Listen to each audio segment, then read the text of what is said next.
ஓணம் பண்டிகையை முன்னிட்டு கோவை மலர் சந்தையில் பூ விற்பனை சூடுபிடித்துள்ளது. கேரளாவுக்கு அருகில் அமைந்துள்ளதால் அங்குள்ள வியாபாரிகள் கோவை மலர் சந்தைக்கு வந்து பூக்களை வாங்கிச் செல்கின்றனர். அதோடு கோவையில் வசிக்கும் கேரள மக்களும் சந்தைக்கு வந்து பொருட்களை வாங்கிச் செல்கின்றனர்.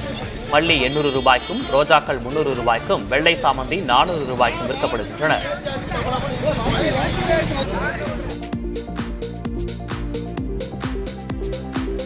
கேரளாவில் ஓணம் பண்டிகை களைகட்டி வரும் நிலையில் திண்டுக்கல்லில் இருந்து டன் கணக்கில் பூக்கள் விற்பனைக்கு அனுப்பப்பட்டு வருகின்றன. கடந்த ஆண்டு கேரளாவில் வயநாடு பகுதியில் ஏற்பட்ட நிலச்சரிவு காரணமாக ஓணம் பண்டிகை பெரிய அளவில் கொண்டாடப்படவில்லை. இதனால் வாடாமல்லி பூ கிலோ 5 ரூபாய்க்கு மட்டுமே விற்றது. விவசாயிகள் இதனால் பெரும் நஷ்டத்தை சந்தித்தனர். ஆனால் இந்த ஆண்டு நிலைமை தலையீடாக மாறியுள்ளது.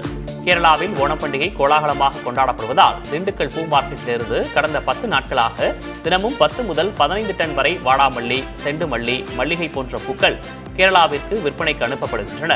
வாடாமல்லி கிலோ 200 ரூபாய் வரை விற்பனையாவதால் விவசாயிகள் மற்றும் வியாபாரிகள் பெரும் மகிழ்ச்சியில் உள்ளனர். போன வருஷம் 10 ரூபா 20 ரூபா அதிகபட்சம் 50 ரூபா போயிட்டு இருந்துச்சு. இப்போ பார்த்தீங்கன்னா 200 ரூபா வரைக்கும் வாடாமல்லி போயிட்டு இருக்கு.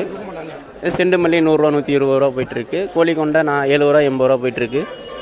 அரளிப்பூ பார்த்தீங்கன்னா 150 ரூபா 200 ரூபா போயிட்டு இருக்கு. இந்த வருஷம் டோட்டலாகவே ஒரு குறைஞ்சது இந்த 10 நாளாகவே ஓணம் பண்டிகை முன்னிட்டு ஒரு 10 நாள் சரக்கு மட்டும் டெய்லியும் ஒரு 10 டன் 15 டன் பூ திண்டுக்கல் பூ மார்க்கெட்லேருந்து கேரளாவுக்கு போயிட்டு தான் இருக்குது.